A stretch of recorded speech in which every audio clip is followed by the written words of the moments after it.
usar o microfone, não é? É melhor por causa da gravação. Boa tarde. Antes de mais, nós gostaríamos de felicitar esta iniciativa. Não estão a ouvir? Oh, Diogo, eles estão em grande, ainda por cima. Não precisam, não precisam. Não, vocês não estão a ouvir? Mas querem. Dá jeito, porque tenho que saber quando é que entram, senão vai ser difícil. Na esperança que a Fundação... Bem, eu vou começando, depois temos pouco tempo. Queremos agradecer a iniciativa, felicitar a organização do Congresso e agradecer o convite para estarmos presentes. A temática deste Congresso toca-nos bastante e tentámos verter as nossas inquietações enquanto escola, Escola Superior de Música e Artes do Espetáculo, nesta conversa. E a ESMAI é uma escola que tem um departamento de música em todas as suas especialidades, um departamento de teatro também em todas as suas especialidades e, mais recentemente, a dança, só numa formação de pós-graduação. E pauta a nossa prática, articular, pensar a ideia de um artista criador para o século XXI, que dialogue, que trabalhe muito em torno da criação artística e da prática artística e, neste momento, aliás, como aquilo que assistimos na mesa anterior e que, de alguma forma, é transversal às nossas práticas, o desafio de uma nova geração com outras inquietações, por um lado, por outro lado, também uma criação artística com outros paradigmas. E nós sonhamos, estamos aí nesse caminho, mas sonhamos uma escola que articule as linguagens artísticas e o pensamento que as sustenta de uma forma dialogada e em presença e em prática. Portanto, nós temos aqui bastantes intelectores que vão... Intelectores, ficou muito bem. E 3 colegas à distância. E antes de começar, gostaríamos só de apresentar um pequeno vídeo sobre a ESMAI, que apresenta o trabalho, de alguma forma, é um showreel do trabalho que desenvolvemos na ESMAI, mas isto tem como intuito trazer materialidade às palavras e às inquietações que se vão seguir. E depois eu vou apresentando os colegas à medida que eles forem falando. Não sei se era possível passar o vídeo, se faz favor.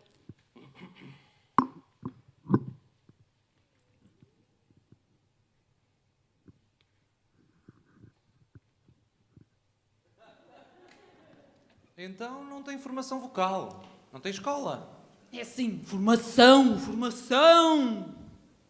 Não tenho.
Isto é. Oh, não é nada, não é nada! É sim! Eu vim aqui para uma boa discussão! Não! Tu vieste aqui para uma discussão. Ah, sim, mas uma discussão. Não é só contra dizer, pois não. Bem, pode ser. Ouve lá, ó técnico. Ei! Designer!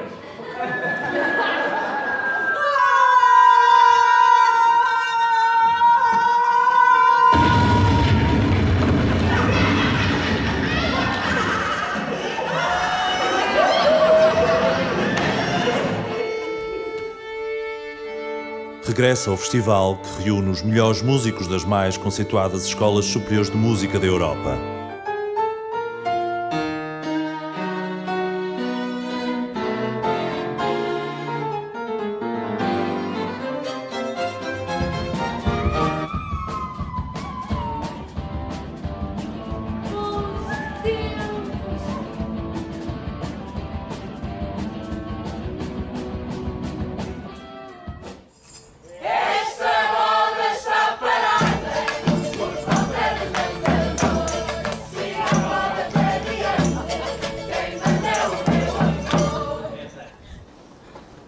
Meu querido!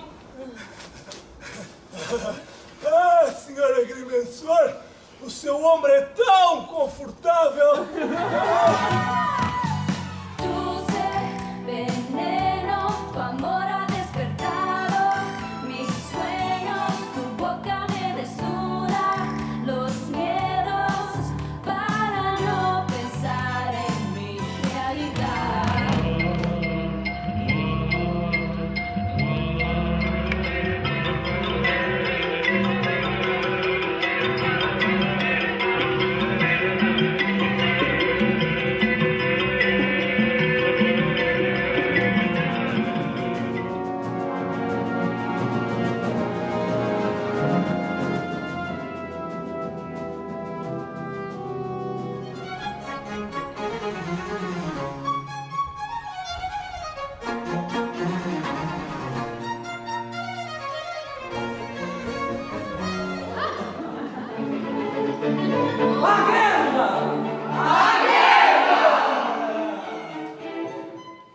Ô, Luizinha!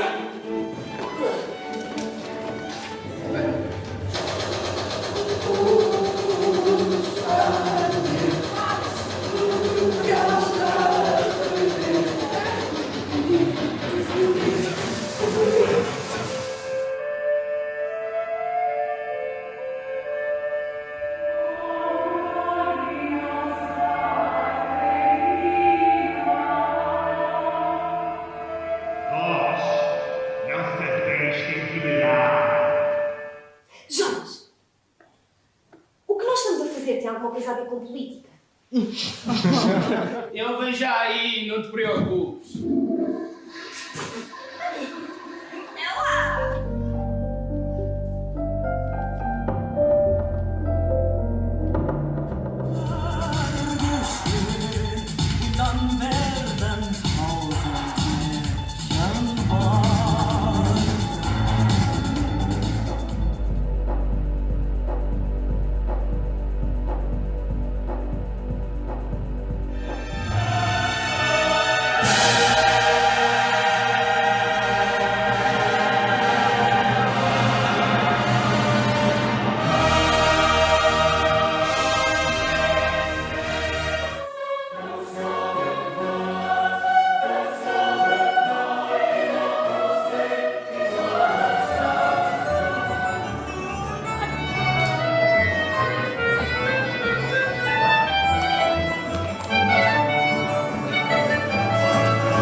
termos apresentado este pequeno vídeo é como eu dizia, trazer a materialidade do trabalho que nós desenvolvemos, que é de facto já sobre a pluralidade das linguagens artísticas e principalmente um desafio que nos colocamos de articular os estudantes dos diferentes cursos e variantes para trabalharem juntos em projetos de teatro, dança, ópera, música e articular longe daquilo que seria ainda o nosso projeto dessa articulação.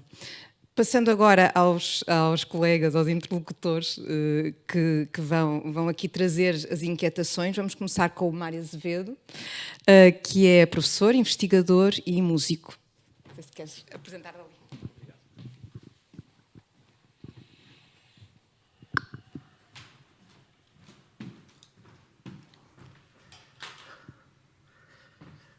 Muito boa tarde a todos.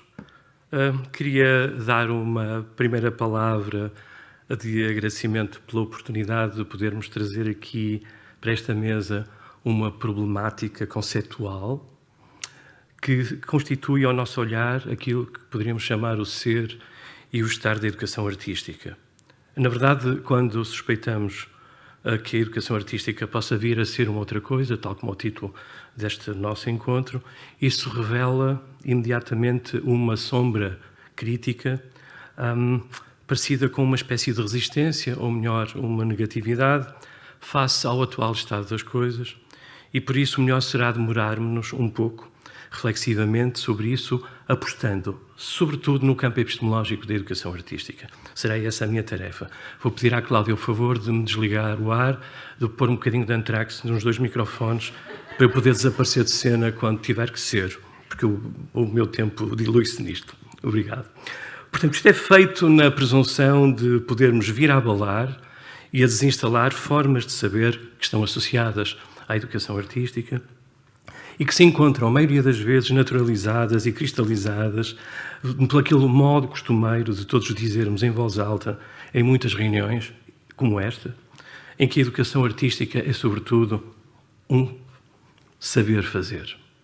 Ora, é exatamente por educação artística não ser um saber fazer que nós desejamos inverter essa expressão e propomos aqui um olhar sobre a educação artística onde fique desde já instalado uma outra maneira, um fazer sabendo, como Da Vinci o disse há 5 séculos atrás. Fazer esse que se exponha sobretudo nos processos e não nos efeitos, e demova todas as contradições do discurso hegemónico e positivo que todos nós temos, eu estou a falar também de mim, aquilo que nós chamamos a retórica dos efeitos, hoje traçados por um artigo extraordinário de 2012 de um investigador de origem norte-americana, a viver no Canadá, chamado Gasambide Fernandes. E é sobre esse assunto que eu aqui trago a minha leitura. Isto significa que, muitas das vezes, existe sobretudo uma positividade afirmativa da presença da educação artística nos currículos das escolas.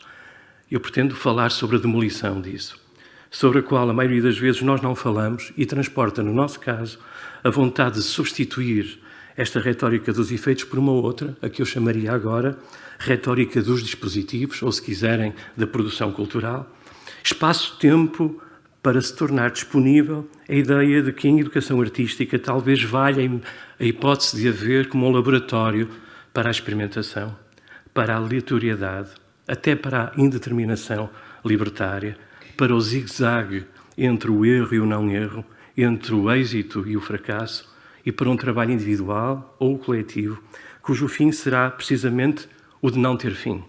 Ou, melhor ainda, se usarmos aquela asserção velha kantiana, dizermos que a expressão artística será sempre algo a ser exposto ao mundo, mas de uma maneira profundamente desinteressada. Isto, claro está, remete-nos para uma interpretação fundada sobre a educação e sobre a arte. Reporto-me a elas rapidamente. Se partirmos da hipótese arendtiana que a educação é o ponto a partir do qual todos nós reconhecemos, há um dia qualquer, que nós reconhecemos que somos incompletos. Se admitirmos que cultura, no dizer de Marilena Chauí, é uma pulsão nossa dirigida a partir do espanto e da nossa curiosidade face ao desconhecido. E pior ainda, e se admitirmos que a arte é, sobretudo, esse encontro livre que celebra o enigma dos sons, das palavras, das cores, dos gestos, então talvez seja possível imaginar a arte e a educação de mãos dadas. Eu tenho algumas dúvidas. Num campo epistemológico, amplo e de combate contra esse muro de efeitos que despropositadamente lhe colocamos tantas vezes em cima. De onde vem a turbulenta presença em nós dessa retórica que nós vemos a toda a hora? Por exemplo, no último Plano Nacional das Artes. E já agora, para onde é que essa estratégia nos remete? O argumento dos efeitos colado às artes já coabita há demasiado tempo em nós e seria bom poder fazer a genealogia da sua instalação. Não temos tempo para o fazer aqui, mas posso dizer-vos que os historiadores da educação artística, entre eles, por exemplo, o norte-americano Arthur Efland, identificou isso como sendo proveniente, sobretudo, da afirmação da riqueza curricular da escola pública americana em meados do século XIX. Espaço novo esse para o diálogo entre as artes e a educação. As artes eram o quê? Eram vistas, sobretudo, como um veículo de trabalho sobre a expressão humana, uma espécie de trampolim para a imaginação de todos nós e, em particular, uma espécie de motor de desenvolvimento sensitivo ou cognitivo. Estes são dos problemas, procurando com isto criar uma base racional para justificar a presença das artes nas escolas. E, como todos sabemos, abundam por aí em farta os vereditos que não mais acabam sobre a ideia de que as artes melhoram a realização académica, bastante para isso observarmos o que nos dizem autores como Dizzy ou Israel, muitos outros. Podemos então dizer que a defesa das artes na educação evoca a sua importância pela influência sobre a qualidade dos resultados educativos que estas realizam e no seu poder em, reparem bem, vejam bem os verbos, refinar, eu retirei isto dos perfis à saída da escola de ensino básico e secundário em Portugal, refinar, cultivar, transformar, impactar e até ensinar. Logo podemos afirmar que nesta visão particular do mundo das artes na educação, na verdade o que importa é o que elas fazem. Eu deveria ficar agora 4 minutos e 33 sobre esta frase. O que importa é o que as artes fazem. Talvez não seja isso.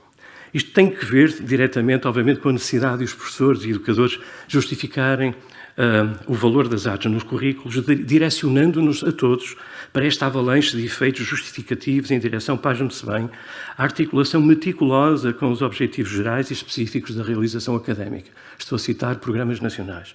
Registro esse que fica bem plasmado no perfil do aluno à saída da escola. Mas o que é que acontece é que, à medida que fomos, todos nós, adotando esta visão defensiva sobre as artes, com toda essa artilharia de argumentos sobre efeitos, criamos um preconceito conceitual para as artes de que não há memória. E é importante que isto seja dito nesta casa. Pior ainda, fizemos aumentar a visão normativa, tecnocrática, analítica e milimétrica sobre elas, pousando a razão onde ela, porventura, não deveria estar. De tal forma que isso se tornou, digamos assim, o tal peso normativo que eu chamaria o mainstream da voz popular sobre a presença da música ou das artes na escola. A tal ponto que, quando pesquisadores e investigadores, isto é sério, nos alertam para a ideia de que um trabalho artístico contempla, a maioria das vezes, rumos inseguros, acessos desiguais e resultados diferenciais, há muitos outros que lhe fazem o contrabalanço e que se recusam a expor essas contradições, descartando-as como sendo apenas pequenas anomalias irrelevantes. Isto serve para vos dizer que a maioria da literatura à nossa disposição está presente na nossa casa, nesta casa em particular, quando forem à livraria, tem vindo a focar-se em efeitos positivos e instrumentais. Aliás, bem de acordo com os ditames positivistas do mundo neoliberal. Tal como já atrás foi referenciado, como, por exemplo, faço artes, logo vou ser empreendedor. Faço arte, logo vou realizar e vou ter sucesso. Matéria essa muito apreciada por instrumentos de pesquisa, como o relatório PISA, vou evitar comentários mais depreciativos, os rankings do posicionamento escolar, aplaudidos por todos os jornais portugueses, particularmente aqueles que têm graves responsabilidades sobre nós, ou o Observatório da OCDE, específico para essa causa, já para não falar da Agenda de Seul e outros tantos que todos malham no mesmo ferro. Ora, o sentido geral deste tipo de pensamento, tal como agora podemos constatar, tende a criar aquilo que deveríamos evitar, uma linha reta entre o efeito e a competência, e esconder ou até negar a complexidade que existe no interior de uma qualquer experiência artística, e faz com que a sua irradiante retórica, tal, desculpem, o glamour dos efeitos, reduz, e esse é o grande problema, reduz a experiência artística a um objeto mensurável, verificável, medível, tornando-nos a todos nós imunes e surdos face a essa complexidade que há bocadinho quis pôr em cima da mesa. É a retórica dos efeitos que faz com que os discursos sobre as artes nas escolas observem as criações artísticas e digam que estas possam ser interpretadas como coisas em si. Olhem para o Plano Nacional das Artes, como elixires que garantam ou vão garantir bons resultados. Ora, em vez de pensarmos em coisas ou em substâncias artísticas, talvez fosse mais claro darmos conta de que qualquer conceito de arte avança sempre com uma construção discursiva através da qual é possível expor um determinado tipo de contexto cultural e social, podendo este até variar de tamanho e de complexidade. Foi e é esse caráter discursivo que fez com que, por exemplo, na ESMAI, a sua licenciatura em jazz só aparecesse à luz do dia no início do século XXI e a esta hora está, de alguma forma, em perigo no que diz respeito ao ensino. Haverá um colega para falar sobre isso um pouco mais tarde. É esse mesmo discurso que ainda não nos permitiu trazer para a academia o fazer próprio das músicas de tradição oral, sejam elas urbanas ou não. Ainda não o podemos fazer. Um destes dias, quando tudo já estiver passado. O conceito de artes, apesar de ganhar novos rumos a toda a hora, tem vindo a ser dominado, e é isso que eu aqui trago, por um discurso hegemónico. Vejam, por exemplo, o caso específico de termos como genialidade, canon, arte superior e por aí fora, que assume a despesa da defesa destas num contexto académico, tomando por certo sempre uma visão teleológica, este é o grande pecado, da educação, ao somar-lhe os efeitos necessários para as suas justificativas. E quando estamos a falar de arte, de que é que estamos a falar? Isto levanta um problema ainda maior que aqui nos dá a hipótese de podermos aprofundar, dada a sua latitude e longitude, e que se pode resumir neste questionamento. Novamente, quando falamos de arte, que arte temos nós em mente? A que está no museu? Ou a que está na rua? Aquela que está morta? Ou a que está viva? Ou aquela que está a nascer? A rumba caribenha? Ou uma suíte barroca? A arte enquanto capital simbólico ou a arte enquanto remédio civilizacional? No entanto, queremos ser razoável poder avançar por dentro deste campo epistemológico da educação artística, campo esse que eu considero de combate, a ESMAI também considera este campo um campo de combate.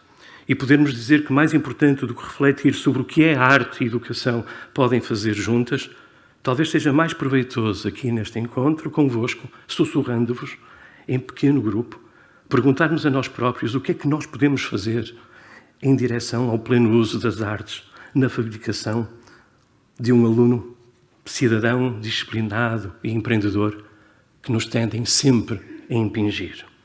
É esta visão cultural que está por trás da retórica dos efeitos e que importa ser declaradamente interrompida, levantando-nos aqui a hipótese de observar o território da educação artística como um lugar de monstruosa oposição, no dizer possuidor de Nietzsche. Na ESMAI nós temos um fogareiro ligado a Nietzsche, e essa frieza calculista de uma defesa de uma educação artística que transporta dentro de si uma concepção estética e trágica face à nossa condição humana. Esta manhã, no início, a estética esteve a dançar aqui. Nós trazemos agora uma outra que também dança, mas dança tragicamente. Eu explico. Esta concepção torna-se trágica na medida em que, ao sabermos todos da nossa condição, nós ainda não consideramos a hipótese de a alterar. Talvez seja necessário impor a nós próprios uma espécie de desobediência que Dennis Atkinson ou John Baldacchino tragam às nossas mãos, a partir da qual podemos passar a ser sátiros, ou podemos passar de sátiros a pastores idílicos. Escolham capazes de soltar para o ar uma dissonância sonora, pictórica, gestual, sobre o que julgamos saber que sabemos quando nos expomos artisticamente na academia. É este conflito que queremos trazer-vos, que a educação artística põe em cena. É esta espécie de desobediência programada. Eu não posso deixar de evitar isto, porque no Plano Nacional das Artes pede-se especificamente para nós colocarmos no currículo, nas prontidões pedagógicas, que sejamos desobedientes. Não deixa de ter graça. E esta descarga que importa que seja registada no território académico e que deve ser capaz de promover o que ainda não foi feito e que ainda nem sequer forma tem, e que nos obrigue a pensar em arte e educação como uma fabulosa metáfora sobre nós próprios, e que nos põe no centro de um trabalho enorme sobre as crises que nós temos nas relações que estabelecemos convosco e com o mundo. Porquê é que nos atrevemos a dizer isto aqui neste encontro?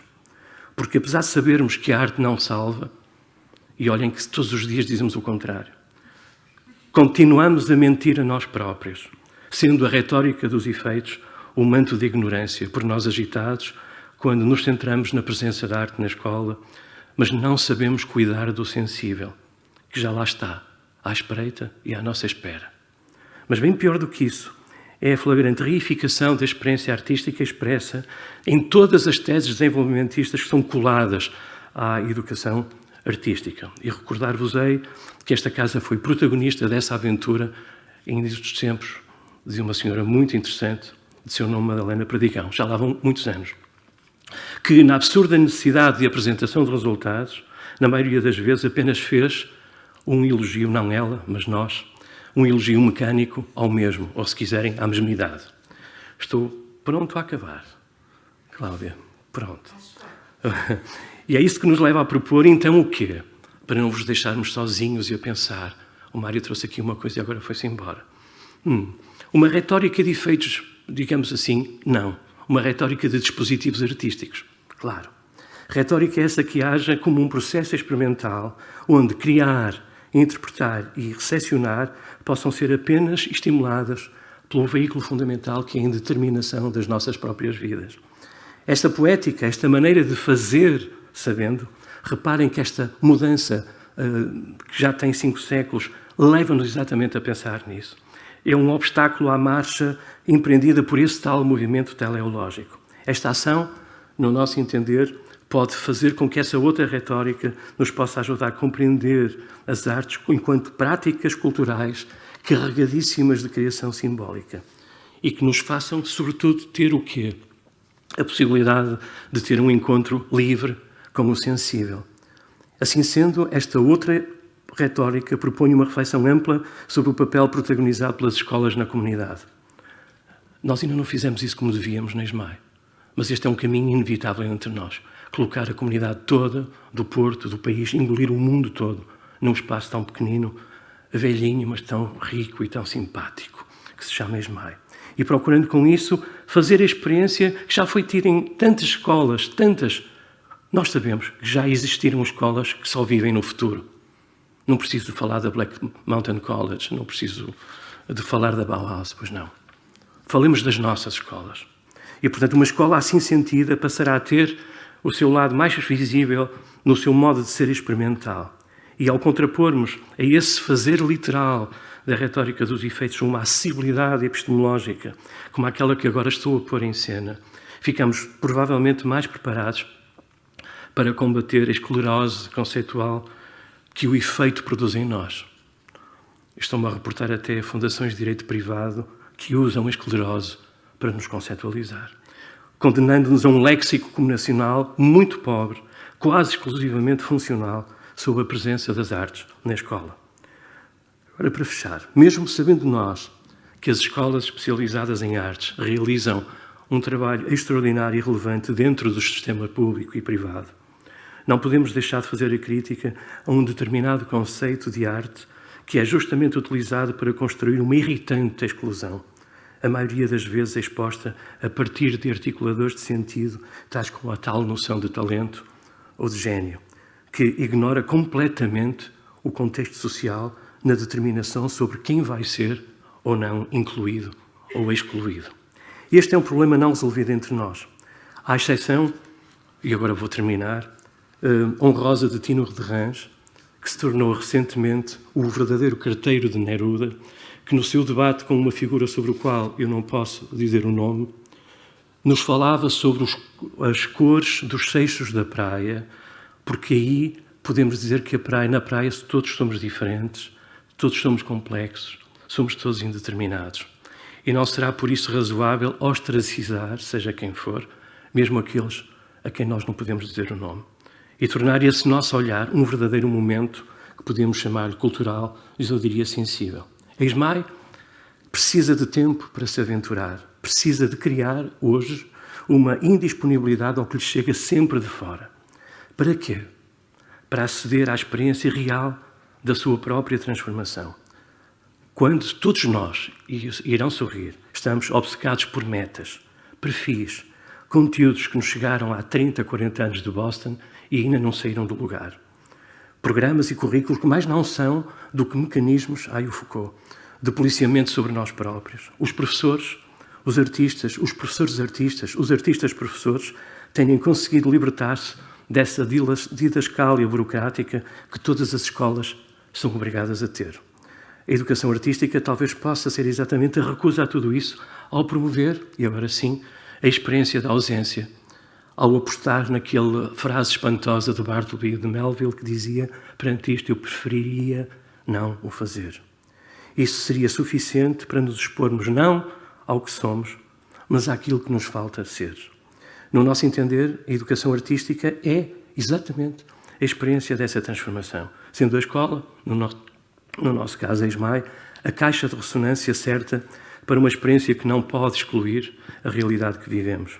Precisamos, por isso, de investigar tudo isto, mesmo que sintamos que, à partida, tudo isto nos pareça babélico, estranho ou, aparentemente, não nos traga nenhum devir. No caso particular da ESMAI, nós temos vindo a incorporar essa alteridade de uma forma modesta, mas já bem visível, em ofertas formativas como a composição coreográfica, as artes cênicas, as artes, os sons e as tecnologias numa misturada toda. Só para nomear alguns dos nossos atrevimentos. Isto tudo para que o espanto não pare de crescer em nós e na nossa comunidade e, sobretudo, para que mais tarde aqueles que passaram por estas experiências possam dizer, tal como Pascal o disse um dia, terão tido, de facto, uma boa educação aqueles que sabem permanecer em casa, olhar para uma árvore à tarde. Muito obrigado.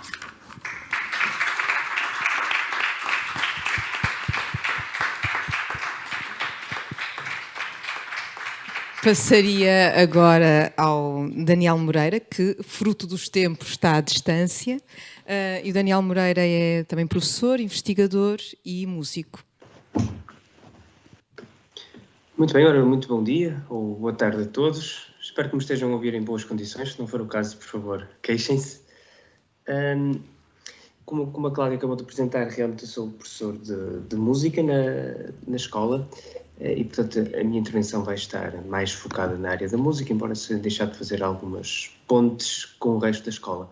Eu iria tentar aqui partilhar o ecrã, tem aqui alguns apontamentos que podem ajudar aqui a seguir a intervenção, que é uma pequenina reflexão sobre algo que, na verdade, me é próximo, mas que também penso que é importante no contexto do ensino artístico em geral e no ensino da música também em particular, a relação entre teoria e prática.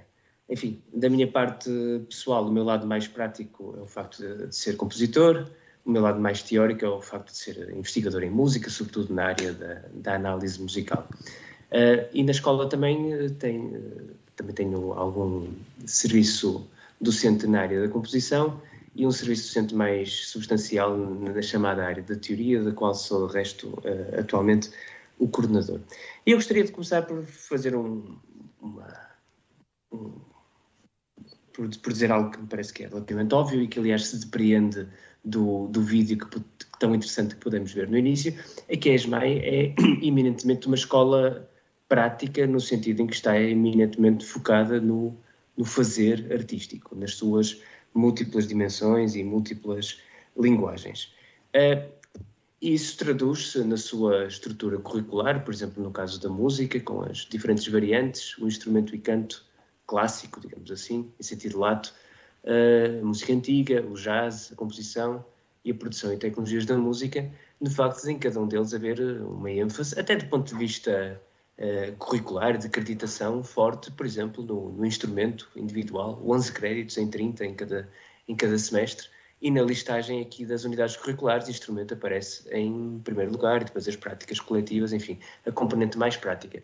Mas se nós repararmos, notamos que existe também que se chama um tronco comum de unidades curriculares, de algum modo mais teóricas, que são comuns aos vários estudantes, incluem as tais análises, o repertório musical, a história da música, as músicas do mundo, a etnomusicologia, a acústica musical, etc. Bom, esta diferença entre teoria e prática é sempre útil nós retornarmos à origem das palavras, à etimologia, e é interessante se consultarmos um dicionário etimológico da língua portuguesa, já antigo, que prática vem descrita como, enfim, oriundo do grego, praktike, e indicando a arte de fazer uma coisa. Enquanto que, no caso da teoria, também com origem grega muito próxima, ação de olhar, contemplação, especulação, estudo.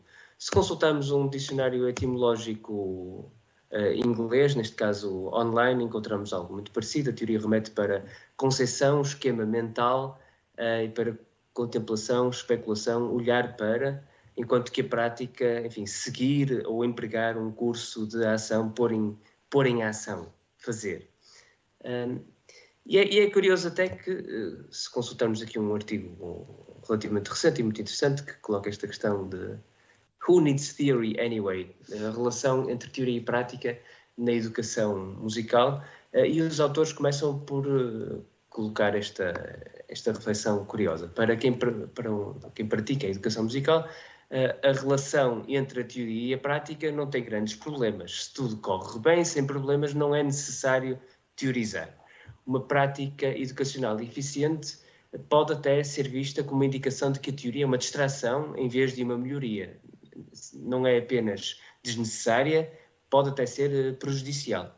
Este tipo de atitude está ligado a um pressuposto comum de que a teoria é sempre conduzida a uma tal distância que perde o contacto com a prática e que se torna irrelevante para ela. E é interessante que esta noção de distância entra em ressonância com o que tinha acabado de mostrar sobre a origem etimológica da palavra teoria, como ligada a uma noção de contemplação a uma certa distância. E isto poderá levar muita gente, hoje em dia, e é um discurso que por vezes se ouve, tanto da parte de estudantes como de alguns docentes, de que a teoria não é necessária, porque até pode distrair-nos da prática e levar-nos, supostamente, a fazer pior. Curiosamente, esta relação hierárquica entre teoria e relação valorativa entre teoria e prática, um dos aspectos mais interessantes é que ao longo da história tem mudado muito.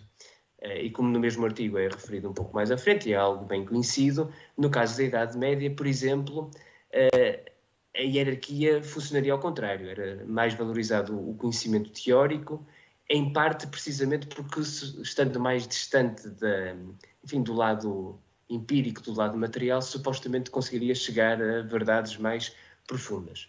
Na cultura musical medieval, continua aqui o artigo, o músicus, no sentido de músico teórico, era o representante de uma disciplina teórica que era valorizada de forma mais elevada na hierarquia do que o cantor, aquele que fazia a música. Era o primeiro, o músico teórico, que tinha acesso às verdades mais profundas que estavam por trás da superfície da música. E é muito célebre este pequeno poema que hoje, este pequeno texto, enfim, que hoje seria muito polémico, de Guido d'Arezzo, citado neste livro de Mark Evan Bonds, que diz que grande é a diferença entre músicos e cantores. Músicos são sempre os músicos teóricos. Os primeiros, aliás, os últimos, portanto, os cantores, os músicos práticos, dizem, os primeiros sabem, conhecem aquilo que a música compreende. E aquele que faz o que não sabe é definido como uma besta.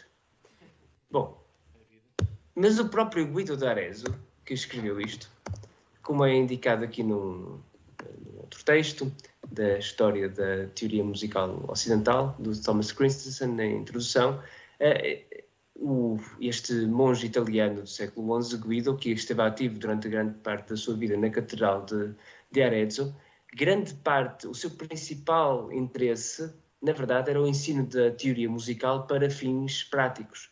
mesma maneira como ele usou o monocorde, enfim, um instrumento muito usado na teoria mais antiga para derivar especulações sobre a relação da música com a matemática, mas foi usado por Guido com um fim essencialmente prático, como uma técnica pedagógica para assegurar, no fundo, a melhor afinação possível dos músicos que ele ensaiava. Portanto, isto mostra que mesmo numa época em que supostamente a teoria estaria acima da prática, na verdade, elas misturavam-se e conviviam. Isto continuou durante outras épocas a manifestar-se de formas diferentes. É muito interessante, por exemplo, que toda a prática musical do início do Barroco, que nós associamos ao surgimento da ópera, com Monteverdi e outras figuras, o próprio surgimento da ópera resultou, em grande medida, de debates intelectuais, estéticos, que ocorreram ao longo do final do século XVI, que procuravam, de algum modo, fazer ressurgir uma certa ideia antiga da música, em que a música estava muito ligada à palavra e à representação dramática, e foi essa vontade, de algum modo, teórica que levou a uma transformação radical da prática musical, nessa época.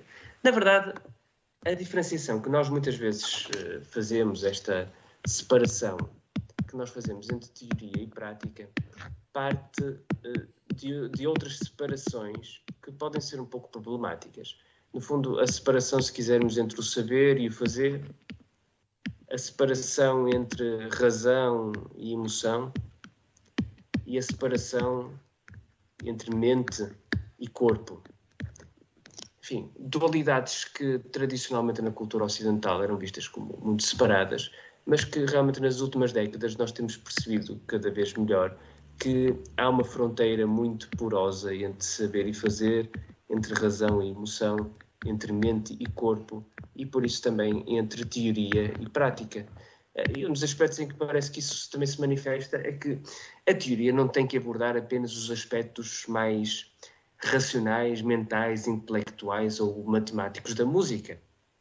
Há muita teoria, então, nas últimas décadas, sobre os aspectos emocionais ou até sobre os aspectos corporais. Na verdade, penso que nestes últimos anos, no caso da música, estamos a assistir a uma verdadeira revolução no quadro teórico, porque este aspecto do corpo tem sido cada vez mais considerado. Está aqui uma referência de 2020 que trata sobre esta questão da experiência corporal da música em relação com a noção de temporalidade. E há até alguns autores, como a Caroline Abbatty, que, sendo uma filósofa da música, na verdade apresenta uma perspectiva em que critica, de forma que aliás é discutível, mas critica abordagens à música que procuram dissecar as suas características técnicas ou que procuram dizer aquilo que a música representa. No fundo, quem faz essa dissecação das características técnicas será mais a chamada análise musical. Quem diz o que a música representa muitas vezes é mais a musicologia histórica. E ela diz que quando se foca nesses aspectos estamos, no fundo, a refletir o desejo de não ser transportados para o estado que a performance musical pode engendrar em nós. E ela defende que, na verdade, o aspecto mais profundo da música encontra-se na experiência de ouvir e na experiência de a fazer, na experiência da performance. Portanto, na verdade, esta distinção entre a teoria e a prática também começamos a ver que é muito mais complexa do que isso, porque até há teóricos que defendem a iminência da prática como acesso ao aspecto mais profundo da música. E, na verdade, se nós consultarmos também toda esta estrutura curricular, nós vemos que não há uma única destas variantes que possa existir sem alguma reflexão teórica, por vezes até a uma certa distância. E às vezes é preciso também nós afastarmos um pouco do objeto que fazemos para depois podermos voltar a ele com outras perspectivas, com outras possibilidades, de forma mais informada. Há algumas vertentes do curso de música na ESMAI, por exemplo, e de qualquer curso de música, na verdade, que dependem profundamente dessa reflexão teórica e histórica de forma muito direta para a prática. É o caso da música antiga, que é uma prática centrada na interpretação historicamente informada e que, portanto, lida diretamente com a consulta de textos antigos, enfim. E é impossível concebermos um compositor que não tenha uma consciência, por exemplo, da história da composição e dos meios tecnológicos que estão ao seu dispor, de como eles funcionam. E, portanto, esta relação próxima e entre teoria e prática manifesta-se sempre de múltiplas formas. Penso que, do ponto de vista, para terminar, do ponto de vista educativo, o grande desafio que se coloca é realmente como interligar produtivamente estas dimensões, as mais teóricas e as mais práticas, criando diálogos que sejam produtivos. Isso pode passar por espaços de debate partilhado, algo em que nós na ESMAI temos estado a promover nos últimos anos. Pode passar pela criação de projetos e de experiências comuns, cadeiras partilhadas entre docentes mais teóricos e outros mais práticos. E, portanto, há todo um espaço em aberto para aprofundar esta relação, que, na verdade, eu estou certo que está longe de ser exclusiva da música e que se manifesta também nas outras artes. Obrigado.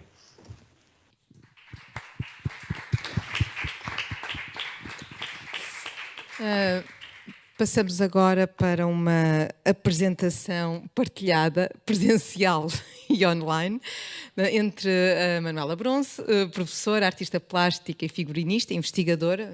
Professores e investigadores somos todos, portanto estou-me a repetir. E o Diogo Franco, ali na tela, que é desenhador de som e músico.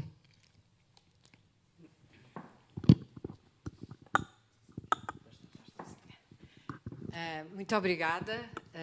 Boa tarde a cada uma das pessoas que está aqui nesta plateia. A minha vez, ainda que com a participação do Diogo, é mesmo a vez do intermês. Que espera a ESMAI, uma Escola Superior de Música e Artes do Espetáculo do Ensino Especializado? Bem, diria que espera tudo. Além, claro, do próprio privilégio de existir. E esta expectativa traduzir-se-á, perante a sua oferta formativa, na implementação das condições de desenvolvimento do conhecimento nas suas práticas artísticas relacionadas com a música, com o teatro e com a dança. Estarão as condições de articulação do ensino especializado devidamente estabelecidas para que uma formação superior se cumpra efetivamente? Estará o sistema a funcionar realmente? Talvez sim e talvez não. Sim, porque a música prepara desde muito cedo os nossos futuros artistas. Diria que já os prepara na casa de cada um, porventura até na barriga da mãe. Depois, uma vez escolhida a ferramenta, o longo, trabalhoso e dedicado caminho para o virtuosismo técnico prepara-os na construção de um mundo, pronto a amadurecer no confronto com desafios plurais do conhecimento alargado. Talvez sim, porque a dança, que na ESMAI se afirma recentemente numa pós-graduação em dança contemporânea, conta com um tipo de formação idêntica. Também ela longa, trabalhosa, dedicada e, acrescentaria, abnegada, ainda que não completamente suportada pelo sistema educativo. A ESMAI pretende integrar no seu mestrado em artes cênicas essa mesma especialização, traduzida em composição coreográfica, ainda que não assuma, por razões legítimas, uma licenciatura em dança. Talvez não, porque o teatro, essa entidade complexa, manifesta-se numa apresentação cênica, eminentemente visual, a que convencionamos chamar espetáculo. O teatro convoca a palavra, os atores e a voz, a música e o som, o movimento e a dança, e toda uma parafernália cênica, cenários, figurinos e iluminação, para nos fazer pensar. No limite, o teatro será todo um agenciamento de representação social, sendo também aquele que melhor traduz essa coisa maravilhosa que tanto nos enche a boca e que tão exigente é de praticar, a interdisciplinaridade. Queres estudar na ESMAI? Anda! Na ESMAI formamos artistas. Consulta o site ou dirige-te aos serviços académicos. Na Rua da Algaria. Queres melhor? E o que é que os artistas fazem? O que os artistas fazem é simplesmente imaginar mundos. E estes são, resumidamente, os nossos conteúdos de aprendizagem.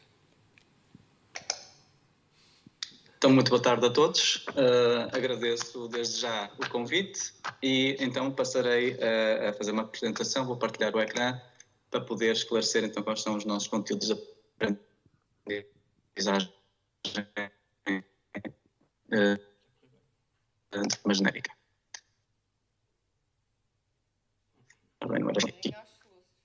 Bom, o Departamento de Teatro da Escola Superior de Música e Arte de Espetáculo, ESMAI, portanto, foi criado em 1992 já. Portanto, já levam muitos anos, como comédias para há 30 anos, é muita coisa já. Pela licenciatura em teatro, a oferta formativa inclui desde já a sua gênese, desde a sua gênese até atualmente, embora com designações que se foram modificando ao longo do tempo, as variantes de cena e produção, figurino, luz e som e interpretação. A licenciatura em teatro tem a duração de 3 anos, neste momento, são 180 créditos, e habilita os e as estudantes com competências profissionais diferenciadas, técnicas e criativas, em cada especialidade, tanto para o teatro como para outras áreas do espetáculo. Desenvolvendo os seus estudos em articulação com as áreas de design teatral. Os e as estudantes de interpretação adquirem um amplo conhecimento dos fundamentos da arte teatral, desde a história à dramaturgia, técnicas de voz e de improvisação, consolidadas nas diversas oportunidades de experiência de palco. Por sua vez, os e as estudantes de cenografia, direção de cena e produção, de figurino e luz e som, adquirem um amplo conhecimento dos fundamentos da arte teatral, desde a história à dramaturgia, à arte, ao desenho, ao design e à concretização oficinal, em articulação com a área de formação de atores. Relativamente à cenografia, a cenografia visa a concepção e materialização de conceitos e dispositivos cênicos orientados para as diversas artes do espetáculo. O cenógrafo ou a cenógrafa concebe, desenha, coordena a construção e constrói cenários. Desenha e realiza maquetes, desenha e constrói adereços.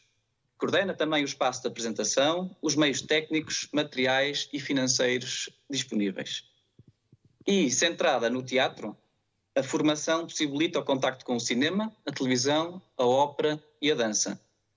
Como saídas profissionais, temos o cenógrafo ou a cenógrafa, o ou a assistente de cenografia, o ou a aderecista, o ou a vitrinista e o ou a designer de espaços expositivos. No que se refere a figurino, à direção de cena, perdão. A direção de cena e produção colabora com as demais áreas na construção do todo e tem como função a organização do coletivo teatral e o planeamento da edificação do espetáculo. O cariz cultural e educativo, a ópera e a dança. O diretor ou a diretora de cena coordena as ações associadas à construção, montagem e funcionamento no espaço de preparação e apresentação de espetáculos, assegurando as diretrizes artísticas e técnicas. O produtor, por sua vez, ou a produtora, é o ou a responsável da viabilização do espetáculo ou o ou a proponente de ações culturais e artísticas. Como saídas profissionais, temos o produtor ou a produtora, o diretor ou a diretora de cena, o programador ou a programadora, o gestor ou a gestora cultural e o promotor ou a promotora de atividades artísticas e culturais. Relativamente à variante figurino, esta dá corpo a conceitos de indumentária orientados para as diversas artes do espetáculo, com formação dedicada ao teatro, possibilita o contacto com outras áreas disciplinares como o cinema, a televisão, a ópera e a dança. O figurinista cria figurinos e concretiza peças de vestuário, modelando e confeccionando. Concebe e executa adereços e acessórios de guarda-roupa. Coordena o conjunto de vestuário de cena e os meios técnicos, materiais e financeiros disponíveis. Assegura ainda a manutenção e organização de um guarda-roupa e dos figurinos de um espetáculo. Acompanha também espetáculos em digressão. E como saídas profissionais temos o ou a figurinista, o ou a assistente de guarda-roupa e camarins e o zelador ou a zeladora de guarda-roupa, produção e confecção de vestuário teatral. Variante luz e som. Estas duas áreas protagonizam a materialização de conceitos de iluminação e sonorização orientados para as diversas artes do espetáculo. Para além do teatro, este curso possibilita o contacto com formas de espetáculos diversas como a música, a ópera e a dança. E o vídeo inicial desta sessão, de facto, demonstra isso mesmo. O desenhador ou a desenhadora de luz assegura a qualidade artística e técnica da iluminação de um espetáculo ou evento. Concebe o desenho de luz e escolhe o equipamento adequado. Dirige a montagem e a operação da iluminação durante o espetáculo. O desenhador ou a desenhadora de som assegura a qualidade artística e técnica da sonorização do espetáculo ou evento. Concebe o desenho de som criativo e técnico e escolhe o equipamento adequado. Dirige a montagem do equipamento e a sua operação durante o espetáculo. E, como saídas profissionais, temos o desenhador ou desenhadora de luz, o programador ou programadora de sistemas de iluminação digital robotizada e o desenhador ou desenhadora de som criativo ou conceptual e técnico. E, por fim, relativamente à interpretação. A interpretação proporciona o desenvolvimento de competências diversificadas de interpretação, voz e movimento com vista à sua aplicação na construção de personagem e na aplicação de práticas de improvisação. A interpretação forma futuros atores e atrizes do ponto de vista técnico e artístico. Orientada especificamente para a representação teatral, esta formação possibilita o contacto com outras áreas como a televisão, o cinema, a publicidade e as dobragens. Como saídas profissionais, temos o ator ou a atriz, o encenador ou a encenadora, o ou a assistente de encenação, o diretor ou a diretora de atores, o monitor ou a monitora de animação sociocultural, o locutor ou a locutora e o formador ou a formadora. Naturalmente que os objetivos deste ciclo de estudos, que é o primeiro ciclo de estudos, licenciatura em teatro, são o foco na prática artística profissionalizante, valorizando o aprender fazendo, aliando a teoria à experiência artística. A prática teatral é assumida na realização de espetáculos dirigidos a cada semestre por encenadores ou encenadoras convidadas, é o que se passa nas produções. Variedade e diversidade de atividades interdepartamentais que fomentam a inter-relação entre as diversas artes do espetáculo, formalizadas em torno de projetos de ópera, vídeo, multimédia e música. A existência de um teatro dentro da escola, o Teatro Helena Saia Costa, favorece naturalmente o atingir destes desígnios, assim como ao rácio docente-discente, que promove a proximidade e o diálogo entre ambos, facilitando uma autoavaliação contínua das práticas pedagógicas e dos currículos. Temos também, como a oferta formativa, o curso técnico superior profissional em programação de sistemas de iluminação cênica, que visa conferir qualificação superior profissional na área de instalação e programação de sistemas de iluminação cênica. Capacita os e as estudantes na preparação, instalação e programação de sistemas de iluminação cênica e projeção, incluindo servidores e projetores de vídeo, bem como outros equipamentos digitais de controle de luz e imagem, tendo em vista a realização de espetáculos ao vivo e outros tipos de produções audiovisuais. No final do curso, os e as estudantes têm acesso a estágios curriculares em entidades parceiras ligadas às artes do espetáculo, isto é, teatros, empresas e produtoras. Completando o curso técnico superior profissional em programação de sistemas de iluminação cênica, os e as estudantes podem prosseguir os seus estudos na licenciatura em teatro, variante luz e som, que já foi então apresentado anteriormente. Quanto a mestrado, o mestrado em artes cênicas tem a duração de 2 anos, eletivos, 120 créditos, portanto, e contempla as seguintes especializações: cenografia, direção de cena e produção, figurino, interpretação e direção artística, luz, som. É dirigida a diplomados e diplomadas em teatro, em artes performativas e visuais e a profissionais que nas respectivas áreas ou especialidades demonstrem possuir uma linguagem familiarizada com o teatro e com as artes cênicas. No final do curso, os e as estudantes desenvolvem o seu trabalho final nas modalidades de dissertação ou de projeto ou de estágio. E por fim, temos também pós-graduações em dança contemporânea, em teatro e comunidade, em ópera e estudos músico-teatrais, dramaturgia e argumento.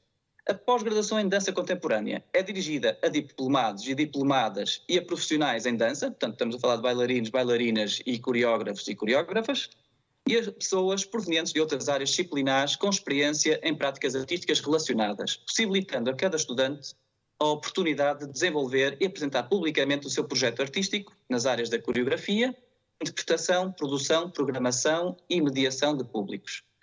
A pós-graduação em teatro e comunidade propõe a formação de profissionais e especialistas nos domínios da criação teatral com foco no desenvolvimento de competências pedagógicas e humanas e de pesquisa e reflexão crítica sobre a realidade.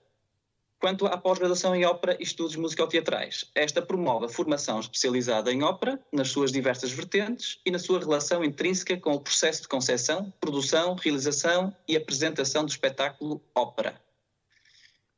A pós-graduação em dramaturgia e argumento é destinada a pessoas com formação em teatro, ou cinema e audiovisual, ou literatura, e as pessoas com formação noutras áreas, mas com experiência nas disciplinas indicadas. Os e as estudantes das pós-graduações em dança contemporânea, em teatro e comunidade, em ópera e estudos musicoteatrais, ou em dramaturgia e argumento, encontram no mestrado em artes cênicas uma oportunidade de progressão de estudos sancionada por um grau académico. E com isto acabo a apresentação das nossas ofertas formativas de uma forma genérica. Obrigado. Manela e Diogo, 5 minutos, está bem?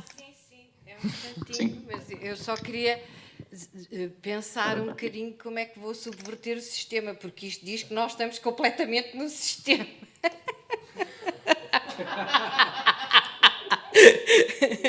E a definição do artista não é bem essa, mas pronto, desde logo no teatro, o caráter da linguagem que atravessa a teatralidade, o efêmero e o jogo dos elementos plásticos que conferem as linhas de força de uma encenação são os elementos estruturantes para revelar espaço, personagem e tempo. Sempre que o teatro aconteça. A partilha das opções cênicas é crucial enquanto fundamento de uma encenação. Não raras vezes, ela resulta de uma série de acontecimentos num campo de batalha, onde a afirmação e o desenvolvimento dos sentidos da sua linguagem dificilmente ultrapassam a individualidade do encenador, dos atores e dos designers, quando respondem, respectivamente, numa proposta cenográfica. Tudo isto faz parte da configuração de uma encenação, que sucede à força da palavra versus imagem, traduzindo a subjetividade pessoal e o saber universal, enquanto sobrevivência da memória cultural. O sentir é uma forma do pensamento e da imaginação, um saber sensível, tangente à vida. E talvez o teatro seja ainda o lugar onde, por excelência, se dignificam os saberes artesanais, capturados nas tradições milenares pela criatividade e pela oficina sapiente dos vários artistas. Mas o teatro é, hoje, mais do que nunca, um lugar de sedução tecnológica, onde o intangível se afirma tanto ou mais do que uma personagem de carne e osso. Seja como for, a persistência na exigência da identificação das formas da materialidade e da imaterialidade deve ser portadora de transformação e de sentido para lograr a perfeição ao pormenor e para que se mantenham limpas as formas enquanto formas. Escolhendo de cada um a parte que lhes parece mais próxima da verdade, serão estas as poéticas reveladoras de um processo criativo contínuo, constantemente atento ao cotidiano e à envolvente. A cada episódio, e porque o teatro acontece em processos episódicos, intensivos, o teatro é o lugar onde a ressonância e o poder do autêntico são, possivelmente, a mais útil e significante metáfora visual. Assim, a luz e a sombra determinam a leitura do espaço. O espaço afirma-se no acolhimento da figura. A figura ganha a dimensão que lhe é própria. As palavras e os sons habitam as personagens e os seus movimentos. E, enfim, o teatro acontece. É, porém, na variedade e na natureza das suas disciplinas, as quais requerem especializações, que as aprendizagens e a formação se complicam. Há que equacionar níveis de domínio de competências técnicas, de ferramentas e materialidades necessárias às disciplinas do design. entre outras, caracterização, cenários, adereços, acessórios, modelação, confecção, tratamento cênico do vestuário, operação sonora, iluminação, maquinaria, o que, por si só, justifica etapas nas definições profissionais. A título de exemplo, reconhecer a prática do desenho como uma linguagem universal, estruturante e reveladora do pensamento e da sensibilidade e como meio de registro e observação. Experimentar e praticar os desafios criativos perante as diversas materialidades. Desenvolver e solidificar o conhecimento da história das artes visuais e cênicas e na arte contemporânea também. Promover a fruição estética do teatro e das artes visuais. Promover o reconhecimento do teatro enquanto espaço de cidadania na dinâmica sociocultural. Não sei se ainda temos mais tempo, se o Diogo quer mostrar, se não sei o quê, se eu acabo já. Diogo, 1 minuto, consegues? Sim, vou tentar. Eu só queria fazer um reparo relativamente a algumas coisas e, portanto, vou começar mais nas áreas de design teatral, isto é, em cenografia, direção de cena e produção, figurino, luz e som, do que em interpretação. Desde maio, o que tem acontecido é que continuamos a aceitar o acolhimento de candidatos e candidatas no primeiro ano de licenciatura, sem qualquer formação prévia nestas áreas, conforme já foi referido anteriormente, tanto a nível técnico como criativo, uma vez que ano após ano nos continuam a chegar um número elevado de candidatos sem essa formação prévia. Desperdiça-se assim tempo com a relacionação de matérias, que já poderiam e deviam ter sido trabalhadas anteriormente, e em alguns casos desperdiça-se também tempo com a repetição de matérias, para alguns ou algumas estudantes, isso acontece continuamente, quando se pretende levar todos e todas ao mesmo nível de aprendizagem de partida. Ora, gostaríamos muito que viesse a acontecer de futuro, seria que os candidatos e as candidatas que se apresentam no primeiro ano desta licenciatura em teatro tivessem já adquirido previamente algumas competências técnicas das ferramentas que se utilizam na área que escolheram, assim como tivessem já começado a explorar e a desenvolver a sua sensibilidade criativa de uma forma mais infusiva, tal como se observa na música ou na dança, conforme já foi mencionado. Isso levaria a um melhor aproveitamento dos 3 anos de formação na licenciatura, com certeza, permitindo uma formação mais profunda e sólida, mais especializada, portanto. E não é por acaso que nós estamos a tentar propor à 3ES que se faça também a divisão mais de luz e de som, portanto que tenhamos um curso de luz e de som também no seio da licenciatura em teatro. Temos constatado, por exemplo, que na maior parte das escolas de ensino artístico especializado não há formação de iluminação para espetáculo. Há iluminação, mas não para espetáculo.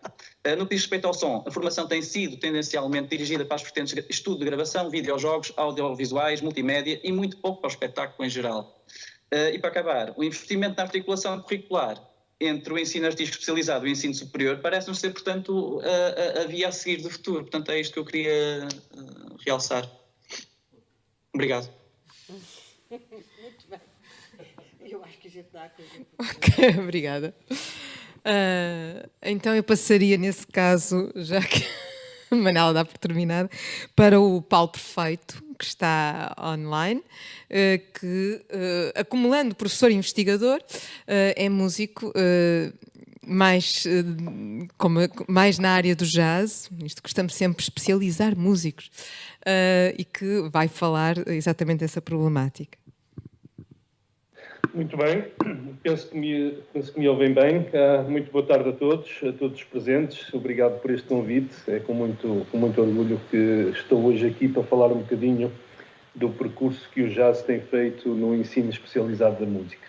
E passo então a ler já o artigo que preparei. Hoje estamos aqui reunidos neste painel para questionar se a educação artística pode ser outra coisa. Esta questão evidencia a priori uma preocupação com os modelos didáticos vigentes e os efeitos destes na comunidade artística, assim como nos padrões de produção, consumo e percepção global do objeto artístico. A busca de uma escola artística, enquanto aglutinador de todos os agentes culturais, que seja verdadeiramente síncrona com o mundo em que vivemos e satisfaça as aspirações criativas dos ou das artistas em formação, é, acima de tudo, uma emergência cívica. Apesar de largos esforços, eu argumento que o ensino artístico, e em particular o ensino da música em Portugal, continua de certa forma arcaico, fortemente colonizado e, por isso, dissociado da generalidade da população. A corroborar esta situação está o facto, experienciado por muitos de nós docentes, de não serem comum os próprios encarregados de educação serem alheios aos métodos, conteúdos e particularidades do ensino artístico, chegando mesmo, por vezes, a considerá-los excêntricos. Atualmente, no nosso país, o ensino da música preserva um caráter conservatorial que, embora tenha sido ubíquo ao longo de toda a história, nunca se revelou de forma tão acentuada como no presente. Embora em si mesmo este caráter conservatorial possua o mérito evidente de preservar um corpus artístico e criativo valiosíssimo, mantendo vivas as práticas históricas e operando como um referencial qualitativo e estético para gerações futuras, também opera frequentemente, devido à sua tendência polarizadora, como promotor de alienação de linguagens estéticas e, consequentemente, de novos praticantes que as apreciam e de outros que poderiam vir a apreciar. A título de exemplo, podemos pensar, por exemplo, na Segunda Escola de Viena, que cronologicamente está tão próxima de Beethoven como está dos dias de hoje e, no entanto, atonalismo e serialismo são repertórios rara e fugazmente abordados na grande maioria dos conservatórios. Este anacronismo ilustra o facto de que hoje praticamos em larga escala a música dos nossos antepassados distantes em detrimento dos nossos contemporâneos. Além disso, temos também que considerar que estudamos essencialmente um acervo de obras extraídas de um universo cultural hegemónico, incrivelmente reduzido e eurocêntrico, descartando dogmaticamente das nossas escolas o repertório musical produzido pela enorme maioria dos habitantes do planeta. Em parte, a história justifica esta realidade pelo facto de a música ser um objeto artístico intangível, limitado ao momento da performance e que, devido a uma complexidade crescente, durante muito tempo, praticamente até à invenção da gravação, apenas podia ser descrito com recurso à notação gráfica. Como descreve Richard Taruskin na sua História da Música Ocidental, de 2011, após milénios de notação diastemática, 5 séculos de impressões e uma geração de fotocópias, os músicos ocidentais e estudantes de música, especialmente aqueles com formação académica, tornaram-se tão dependentes de pautas que mal podemos imaginar mentes que usavam realmente a sua memória, não apenas para armazenar milhares de melodias, mas também para criá-las. Esta é uma tradução do autor. Este paradigma, que se acentuou no período romântico, afastou drasticamente a figura do músico da figura do compositor. E este, o compositor, criou um opus cristalizado, posteriormente executado pelos músicos, que foram, pela sua praxis, abdicando das competências que os autonomizavam enquanto criadores. À luz daquelas que são considerados os domínios de aprendizagem essenciais, a experimentação e a criação formam um eixo central na formação artística e musical, mas, em geral, despendem-se hoje mais recursos educativos a preservar do que a criar, e o efeito imediato é uma acentuada desagregação entre a música que é ensinada e praticada em ambiente escolar e a música que é disseminada e consumida através dos mais diversos meios à nossa disposição. Uma considerável parte da música produzida atualmente obedece a uma lógica criativa que transcende a composição prévia, assenta apenas numa base meramente notacional e abarca frequentemente a memorização e a assimilação, a interação e a improvisação. Embora frequentemente coexistam, há diferenças entre estas competências e, uma vez mais, Taruskin ajuda-nos a diferenciá-las. A improvisação, ou criação em tempo real, é uma arte performativa, implica um produto efêmero impermanente. Mas, enquanto algumas formas de música transmitidas oralmente, o jazz é um exemplo, recrutam faculdades criativas espontâneas em tempo real, sempre houve músicos, as bandas de rock atuais, por exemplo, que elaboram composições sem notação, embora o façam de forma meticulosa e detalhada com antecedência. Memorizam o seu trabalho no próprio ato de criá-lo para que ele se torne permanente. Espera-se que todas as performances se assemelhem, o que obviamente não impede que haja retoques ou melhorias, ainda que espontaneamente. Este trabalho, apesar de oral, não é improvisado. Os atos criativos e recreativos estão, neste caso, diferenciados. Uma parte dos aspirantes a músicos, cuja propensão estética se inclina no sentido agora descrito, encontraram, a partir dos anos 80 do século passado, ressonância nos estabelecimentos de ensino particular que começaram informalmente a diversificar e descolonizar o ensino artístico e musical, contemporaneizando e recontextualizando repertórios e adequando metodologias. 2 décadas mais tarde, na nossa ESMAI, inicia-se o início formal do jazz e no ensino superior. E em 2010 passa a estar também disponível na Jobra ao nível do ensino profissional. Outras instituições seguiram este percurso, diversificando as ofertas educativas no ensino artístico ao nível do ensino básico, secundário e superior. Durante este período dá-se uma substancial mudança de paradigma educativo, que em muitos aspectos estará ainda em curso, complementando um sistema de ensino concebido exclusivamente para a prática da música erudita, para um sistema em que o ónus da criação pode também ser adjudicado ao instrumentista. Nesta lógica, há que ter em consideração que o ensino de jazz não se limita a uma prescrição estética ou conservatorial, tratando-se fundamentalmente de uma praxis que disponibiliza metodologias didáticas contrastantes e complementares àquelas que são praticadas dentro dos modelos estabelecidos.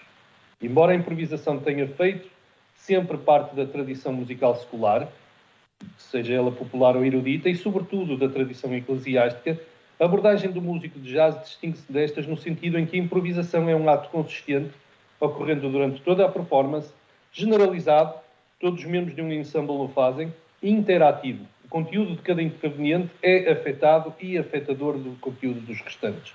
Esta transformação tem tido efeitos profundos na filosofia do ensino da música, promovendo uma discussão epistemológica ao nível das relações ensino-aprendizagem e reabilitando, por vezes, modelos ancestrais, neste caso pré-guidonianos, do século XI, sejam na solemnização e os modos, ou então de cariz popular, nos modelos intemporais de divulgação oral, para a transmissão de conhecimentos no ensino formal. A introdução do jazz no meio académico e escolar fomentou a criação, por vezes apenas uma mera adaptação, é verdade, de novos programas curriculares de forma a satisfazer as necessidades deste novo modelo de ensino-aprendizagem. Também as metodologias didáticas foram readequadas, mimetizando a prática de gerações de músicos autodidatas e conduzindo a um modelo centrado no processo de audição, reprodução e assimilação, ilustrado pela transcrição de solos e que é depois complementado pelo desenvolvimento de uma voz individualizada. Assim, na minha opinião, o ensino do jazz veio não só alargar o espectro dos conteúdos abordados, como veio generalizar o uso de novas ferramentas didáticas que permitem que o músico seja um elemento mais autónomo no seu processo de aprendizagem, permitindo-lhe livremente o acesso a um acervo muito mais vasto através da prática de transcrição formal ou informal. Por sua vez, o estudo da improvisação desenvolve na música a capacidade de fazer uma análise aplicada da música que ele próprio interpreta. Neste sentido, entendo que a prática do jazz em ambiente escolar veio dar uma contribuição indelével para o início da descolonização e diversificação do campo do ensino da música. Face a estes desafios didáticos, urgia que o passo seguinte fosse a abertura de uma variante do mestrado em ensino de música que desse resposta às questões de uma nova geração de docentes no ensino especializado na sua vertente de jazz. Neste momento existem duas instituições de ensino superior que o fazem. Uma delas é a ESMAI, a outra é a Escola Superior de Música de Lisboa.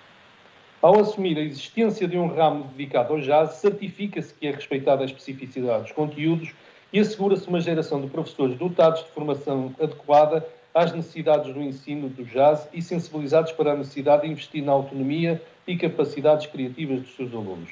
Como já tive a oportunidade de articular, o ensino do jazz, assim como o ensino do instrumento na sua vertente erudita e clássica, têm idiosincrasias que devem ser respeitadas e, sob pretexto algum, muito menos de natureza burocrática, devem ser amalgamadas. No entanto, os ramos de jazz dos mestrados de ensino da música enfrentam neste momento a inevitabilidade de poder ser descontinuados por, citando o Ministério da Educação, não se enquadrarem em nenhum dos grupos de docência previstos pela portaria número 693/98 de 3 de setembro. Uma portaria que neste momento data de há um quarto de século.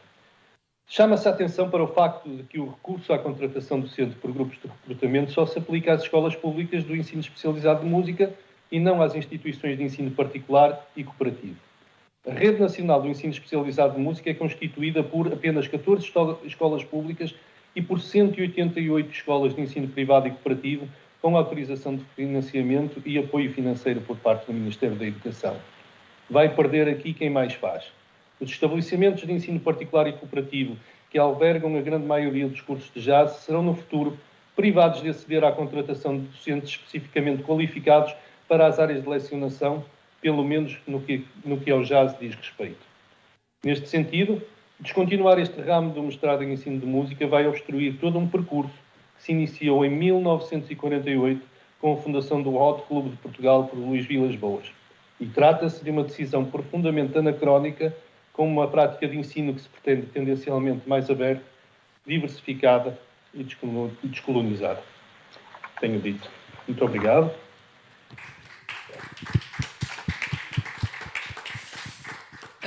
Em jeito já de finalização, e de alguma forma vou pegar nas palavras que a Manuela disse, e que penso que é transversal à nossa experiência, de que estão aqui, que nos estão a assistir à distância, que é estar dentro do sistema, muitas vezes sem concordar com o sistema, e a querer inovar esse sistema.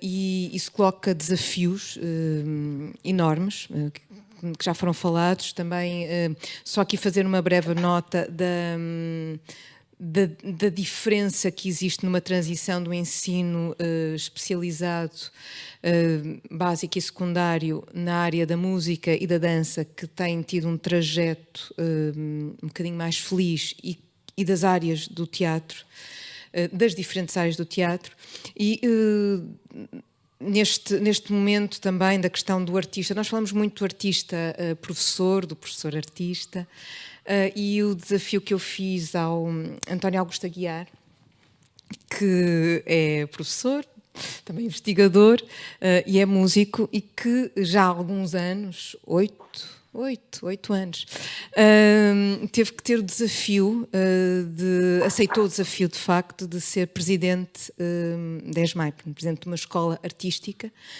e em que de repente tem que, e foi falado no painel anterior, trabalhar sobre o lado pragmático. Esta relação entre o desejo, a vontade, o saber, porque é artista, o saber o caminho, e depois outros constrangimentos que vão além dos constrangimentos da lecionação, que já são bastantes. E o desafio que eu lhe fiz era para falarmos um bocadinho dessa questão, e se calhar a partir daí iniciava depois um diálogo para quem está aqui. Olá, boa tarde. Obrigado pelo convite. Eu acho, e vínhamos a falar no caminho do Porto para aqui, para Lisboa, sobre a questão, qual é a vantagem de termos artistas a dirigir uma instituição, como é o caso da ESMAI, mas há outras, museus, casas da música e teatros.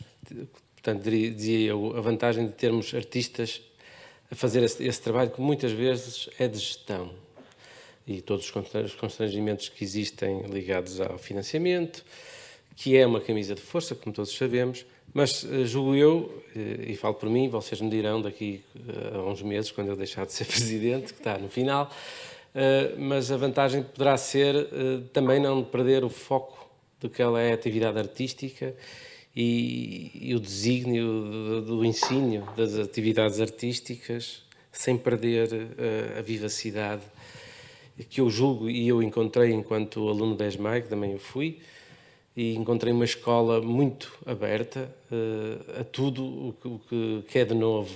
As propostas dos alunos raramente eram, e são, e continuarão a ser, acredito, recusadas. Portanto, vemos sempre na criatividade digamos, um assento da missão da ESMAI. E por isso, da minha experiência, quando fui para a presidência, foi tentar conciliar essas três dimensões, se calhar. Mas, de certeza, a questão financeira que passo para o último. Contudo, já ouvi dizer na semana passada que sou conhecido como, a expressão que eu mais uso é, não há dinheiro. Não sei se queres continuar. Já agora, também tenho outras funções, estive aqui a ouvir com muita atenção, aliás, a parte anterior, na sessão anterior, mas também assumo funções de motorista, que foi o caso que vemos hoje nessa viagem, que foi muito gratificante para mim, mas também fiz a parte de condutor. E, portanto, tem sido uma aventura, como só pode ser estar a esfiar uma escola como a ESMAI. Tem muitos constrangimentos, claro que tem.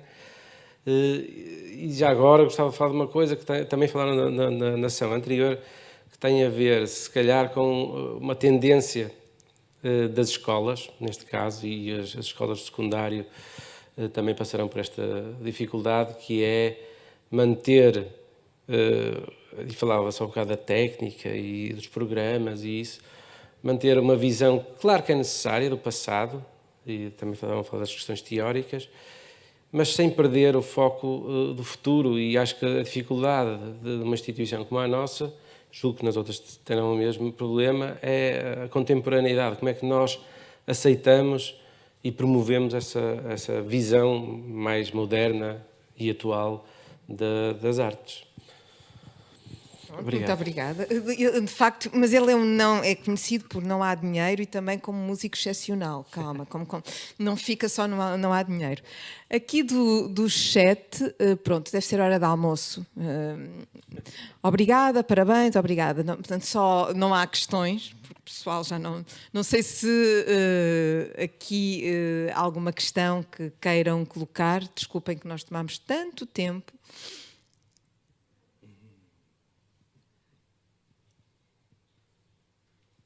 Sim, Silvia.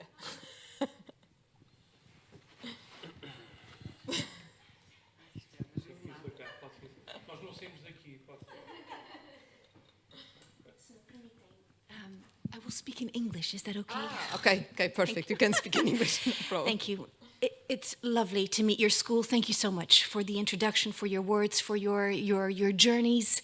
I was sitting there and I could travel with you in all of your experiences, your observations, your suggestions, and your comments.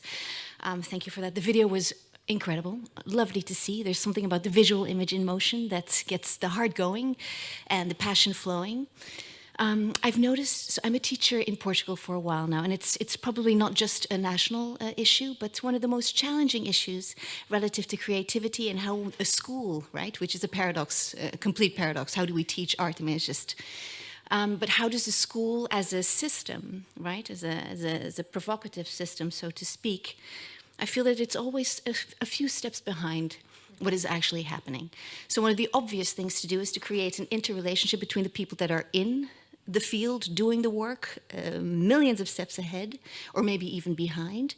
But how does a school, so here's my question, how could schools be better at hiring its teachers and create this immediate dynamic between a future present and the present of the school? Obrigada. Obrigada a nós. Alguém quer responder? Mário.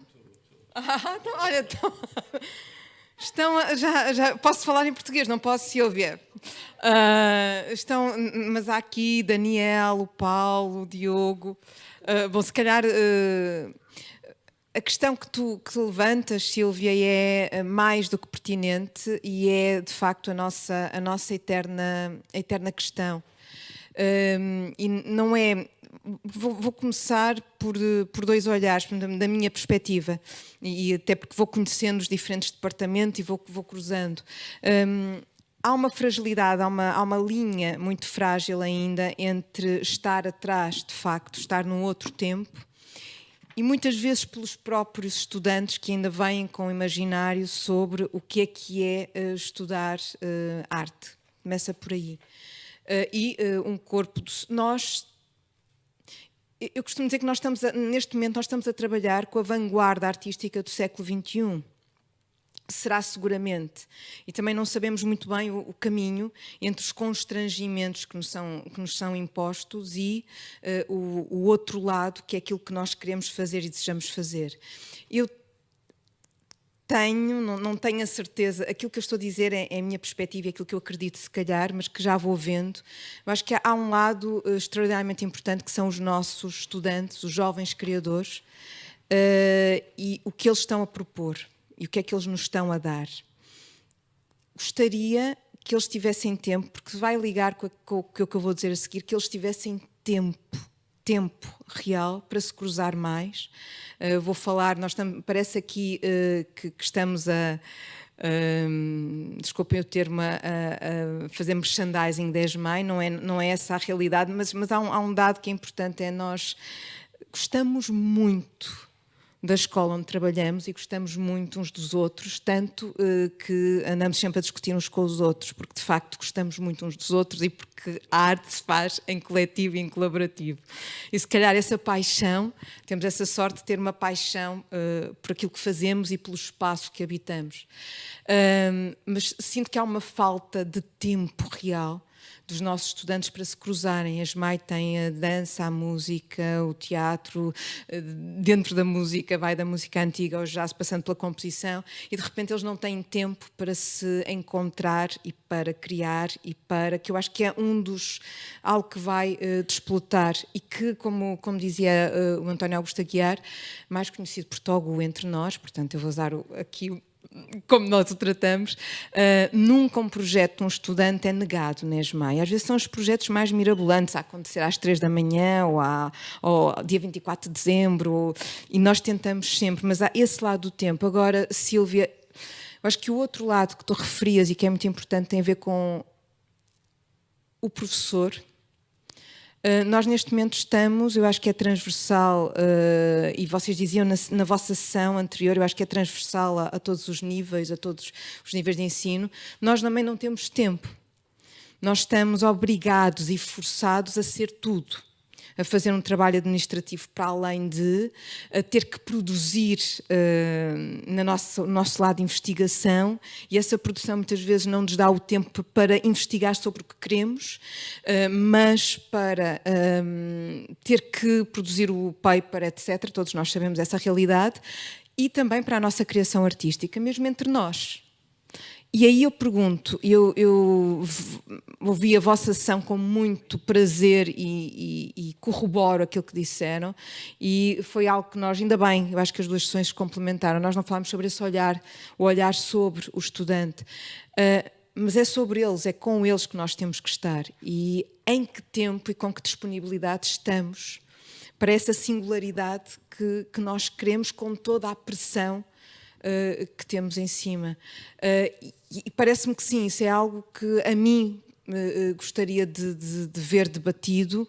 Quando eu estava aqui a assistir um bocadinho na qualidade de moderadora, de ver de facto a quantidade, porque conheço muito bem as pessoas que estão aqui, que estão ali, e conheço a qualidade artística e os projetos, e o quanto nós perdemos energia numa série de outras questões, e muitas vezes também pressionados, e se calhar o que eu vou dizer não é muito politicamente correto, mas pressionados para estar nos tais rankings que o Mário dizia, e esses rankings não podem ser rankings estatísticos. E a SMAI até está neles, mas não é disso que nos orgulhamos, não é propriamente desses rankings. Estão-me a dizer que eu acabei o tempo, eu falo tanto, foi por isso que eu não falei. Eu posso dizer só uma coisa, eu vou ajudar-te um pouco dizendo que eu acho que pode haver aqui um truque para todos nós, uma espécie de magia, e essa magia é calcular, para além do prazer de viver em comunidade, imaginar que esse prazer se pode transformar num esforço cotidiano, diário, trabalho direto com todos, sem um qualquer fim à vista, mas a pensar que contra marés, como por exemplo as grandes narrativas terminaram e nós estamos sós. Existem apenas pequenas narrativas. Eu recomendava-te, a ti, a cada um de nós, uma pequenina micro-utopia guardada no nosso corpo e no nosso pensamento, que fique intemporal. Eu queria dar apenas uma imagem muito pequenina. Recentemente, numa cidade europeia, encontrei duas senhoras muito idosas, sei lá, cada uma teria 100 anos, não sei, eram mesmo muito idosas, a colocarem eras, plantas muito pequeninas, numa parede que tinha uma pintura estranhíssima e suja. Eu perguntei às senhoras se elas precisavam de ajuda, e elas disseram: não, nós estamos a fazer a nossa micro-utopia, que queriam tapar aquela parede horrível numa parede verde. Bem, não sei se a metáfora ajuda, mas não sei. Obrigado. Sim, sim. Estão a dizer que não posso, Cília. Nós falamos no almoço, está bem? Tá, obrigada.